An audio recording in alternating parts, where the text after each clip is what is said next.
Initially मैं वहाँ पे अपना जीन्स और टी शर्ट पहन के जाता था। फिर मेरे को लगा कि यार बाकी लोग तो थोड़े फॉर्मल बन के आ रहे, अगर मैं अपने घर पे हवन के लिए किसी को बुलाता हूँ और वो पंडित जी कुर्ता और धोती की जगह जीन्स, अपनी लेदर जैकेट और गॉगल्स पहन के बाइक पे आ जाए, तो क्या मैं उनसे हवन कराऊंगा? मेरी ज़िंदगी में ऐसा एक फेज़ था जब मैं अपनी नौकरी कर रहा था कि 1 साल तक मैंने सिर्फ ब्लैक टी शर्ट और ब्लू जीन्स पहनी।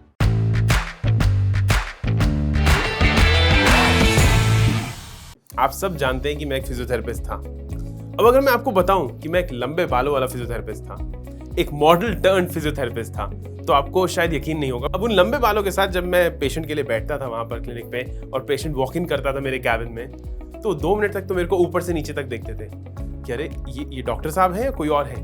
क्योंकि पहले वो कहते थे अरे लंबे बाल, ये डॉक्टर नहीं हो सकता। फिर वो कहते थे जीन्स और शर्ट पहन के या टी शर्ट पहन के बैठा है, ये डॉक्टर नहीं हो सकता था।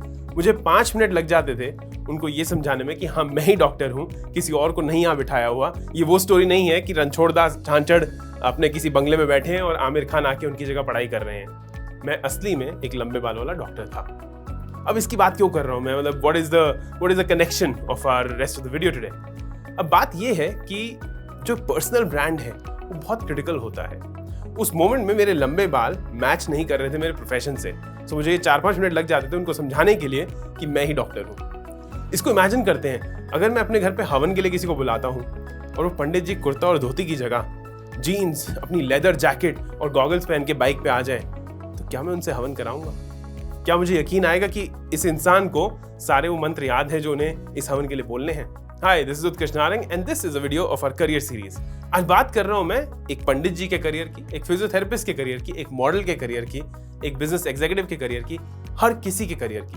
क्योंकि अल्टीमेटली आप हो या मैं हो, हम सब हर टाइम कुछ ना कुछ बेच रहे हैं। अभी मैं अपने आइडियाज बेच रहा हूं। मैं चाहता हूं कि आप लोग इसको देखें, आपको ये अच्छा लगे, आप इसको शेयर करें और मेरा यूट्यूब चैनल ग्रो करें। अगर आप जाके अपने किसी दोस्त से बात कर रहे हैं और उसको समझा रहे हैं कि आईफोन क्यों खरीदना चाहिए, आप अपना आइडिया सेल कर रहे हैं। अगर आप एक बिजनेस एग्जीक्यूटिव हैं जो किसी FMCG कंपनी के लिए काम करता है, तो आप वो प्रोडक्ट सेल कर रहे हैं। हम सब ह्यूमन बीइंग्स हर वक्त कुछ ना कुछ बेच रहे हैं। अब वो बेचना बड़ा आसान हो जाता है अगर हमारा जो ब्रांड है वो मैच करे हम जो बेच रहे हैं उस चीज से। मेरे लंबे बाल मैच नहीं कर रहे थे फिजियोथेरेपी से। अगर मैं एक फिटनेस इंस्ट्रक्टर होता या मैं अगर मॉडल होता तो मेरे लंबे बाल बिल्कुल मैच करते और किसी को कोई प्रॉब्लम नहीं होती। बट डॉक्टर एंड लंबे बाल मैच नहीं करते। तो ये पर्सनल ब्रांड कैसे निकल के आता है? मेरे लिए ये चीज़ बहुत स्पेशल रही, क्योंकि जब मैंने नई नौकरी शुरू करी थी तो इनिशियली मैं वहाँ पे अपना जीन्स और टी शर्ट पहन के जाता था। फिर मेरे को लगा कि यार बाकी लोग तो थोड़े फॉर्मल बन के आ रहे, तो शायद मुझे भी थोड़ा अपना डिमीनर, अपना स्टाइल चेंज करना चाहिए। तो मेरी जो बॉडी लैंग्वेज थी, जिस तरीके से मैं वहाँ बात करता था, जो कपड़े में पहनता था, वो सब इंपॉर्टेंट होने लग गए मेरे पर्सनल ब्रांड के लिए। सो उन शुरू के दिनों में मैंने ध्यान रखा कि मैं जो पहन के जा रहा हूँ, जैसे मैं बात कर रहा हूँ, वो सब मैच करे मेरी जॉब से। जब एक बार मेरे को वहाँ 2-3 साल हो गए, लोगों को पता चल गया कि ये तो रीजनेबली सही इंसान है, अच्छी तरह काम करता है, डिसिप्लिन्ड है और इसके अंदर वो सारे एट्रीब्यूट्स हैं जो एक प्रोफेशनल में होने चाहिए, तो उस टाइम में फिर चाहे जीन्स और टी शर्ट पहनूं वो चल जाता था। देयर वाज अ फेज जब स्टीव जॉब्स और मार्क ज़करबर्ग, मेरे को नहीं पता आपने वो स्टोरी सुनी है नहीं सुनी है। स्टीव जॉब्स एक ऐसे इंसान थे जो हमेशा वो ब्लैक टर्टलनेक और ब्लू जीन्स 501 उनकी लीवाइस जीन्स का नंबर हुआ करता था, और उनकी जो ब्लैक टी शर्ट थी वो इसी मियाकी नाम के एक डिजाइनर ने डिजाइन की थी। वो हर समय वही एक ब्लैक टर्टलनेक और ब्लू जीन्स पहनते थे। मार्क ज़करबर्ग भी सेम थ्योरी अप्लाई करते थे। उनकी वो ग्रे टी शर्ट और जीन्स आपने जरूर देखी होगी। अब ये लोग ऐसा इसलिए करते थे क्योंकि वो एक तो अपना पर्सनल ब्रांड बनाना चाहते थे कि जहां भी आप ब्लैक टर्टलनेक देखें आपको पता हो कि स्टीव जॉब्स की टर्टलनेक है। और उनको दूसरी चीज जो होती थी कि उनको डिसीजन मेकिंग से दूर रहना।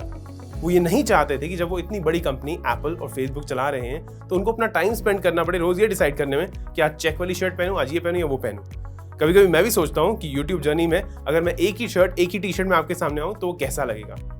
मेरी जिंदगी में ऐसा एक फेज था जब मैं अपनी नौकरी कर रहा था कि 1 साल तक मैंने सिर्फ ब्लैक टी शर्ट और ब्लू जीन्स पहनी। मैंने बहुत सारी सेम टी शर्ट्स खरीदी थी और मैं हर वीक वही टी शर्ट्स पहनता था। उन दिनों ये क्लियर हो गया था कि उत्कर्ष जब भी किसी मीटिंग में जाएगा तो वो ब्लैक टी शर्ट और ब्लू जीन्स में दिखेगा।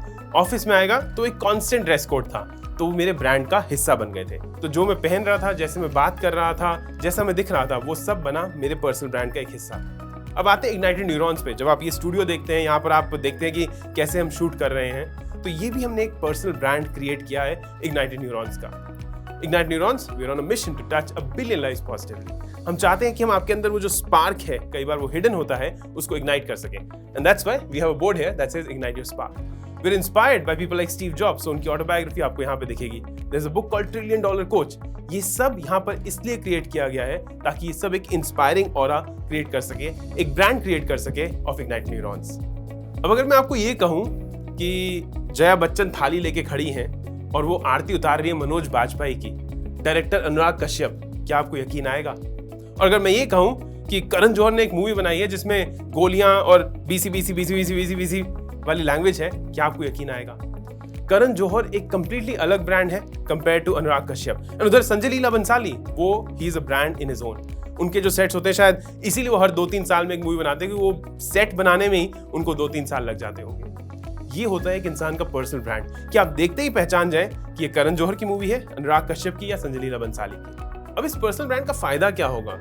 पर्सनल ब्रांड से जो सबसे बड़ी चीज होती है, चाहे आप होम मेकर हो, एक एंटरप्रेन्योर हो, एक बिजनेस एग्जीक्यूटिव हो, एक स्टूडेंट हो, अगर आप एक पर्सनल ब्रांड कैरी कर पाते हो जो लोगों पे एक इम्पैक्ट डाल पा रहा है, तो लोग आपको ट्रस्ट करेंगे. वो कहते हैं ना कि जो दिखता है वही बिकता है, वो वाली बात हो गई कि हम सब जो सेल कर रहे हैं, अगर हमारा ब्रांड अच्छा होगा तो बेचने में हमें मुश्किल नहीं होगी. दूसरी और बहुत इंपॉर्टेंट चीज कि अगर आप एक ब्रांड बना पाते हैं तो लोग आपको उस ब्रांड के लिए याद रखेंगे. वो याद है ना सनी देओल की ऐसी वाली मूव्स, या जितेंद्र का आई थिंक व्हाइट कपड़े पहनते थे. ये सब तभी बन पाता है जब उन्होंने वो पर्सनल ब्रांड क्रिएट किया.